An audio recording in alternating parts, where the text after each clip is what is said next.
Հարգելի գործընկերներ, անցյալ շաբաթ Բարգավաճ Հայաստան խմբակցության պատգամավորների, քաղաքական խորհրդի եւ կուսակցական ներկայացուցիչների հետ գտնվում ենք Տաուշի մարզի սահմանամերձ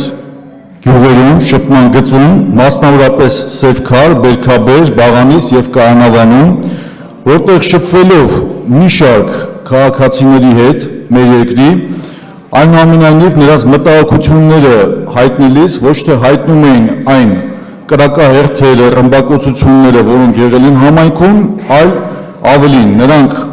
այն հարցերն էին բարձրաձայնում, որպեսզի իրենք կարողանան ավելի ամուրապ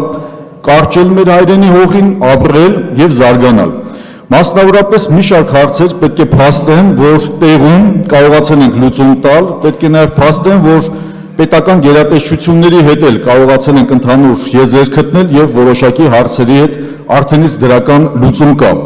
Միևնույն ժամանակ մեզ քաղաքացիներ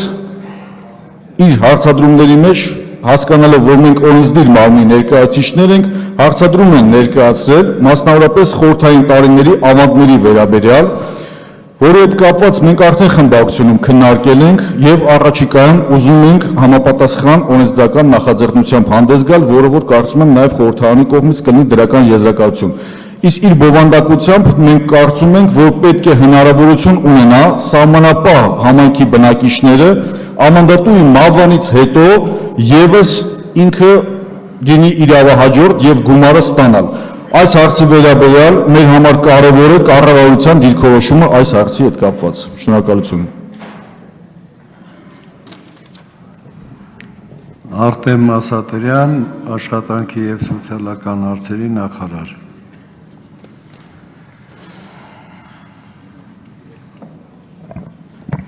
Շնորհակալություն, պարոն Էմֆիաջյան։ Ավանդների դիմաց փոխհատուցման հետ կապված ծրագիրը գիտեք դեռևս 2006 թվականից է ընթացքի մեջ եւ վերջին տարվա ընթացքում 2014 թվականին վարչապետի հանձնարարությամբ, երբ այցելել էր նաեւ սահմանամերձ բնակավայրեր,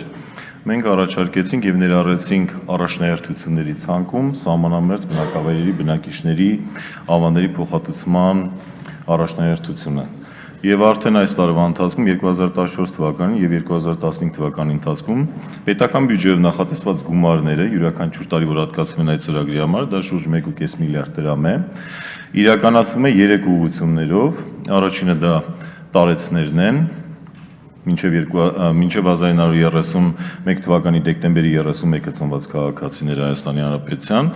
երկրորդը ազատամարտիկներն են, որոնց առաջնահերթություն է տրվում եւ երկրորդ հերթն է դա իրականացվում է նորից զուգահեռաբար վճարումները եւ երրորդը սահմանամերձ բնակավայրի բնակիչներն են։ Եվ այս ընթացքում վճարումներն իրականացվում են պետական բյուջեով հատկացված միջոցների շրջանակներում այս ծրագրերը կրելու են շարունակական բնույթ, բնականաբար շարունակվելու են վճարումները։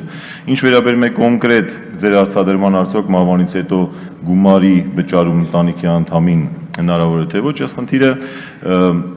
ժամանակին քննարկվել է ազգային ժողովում, երբ որ որոշում էր կայացվում, թե ինչպիսին պիտի լինի այդ ծրագիրը դրա բնույթը։ Ծրագիրը համարվել է, որ ավանդի դիմաց փոխհատուցում է վճարվում եւ ոչ թե ավանդի վերադարձ, եւ դա անխզորորեն կապված է ավանդատուի հետ։ Եթե ավանդատուի ամուսինն է դիմում, ապա 50%-ի չափով վճարվում է մահացած ավանդատուի ամուսնուն, 50%-ի չափով վճարվում է։ Ընտանիքի այլ անդամների համար վճարում նախատեսված չի։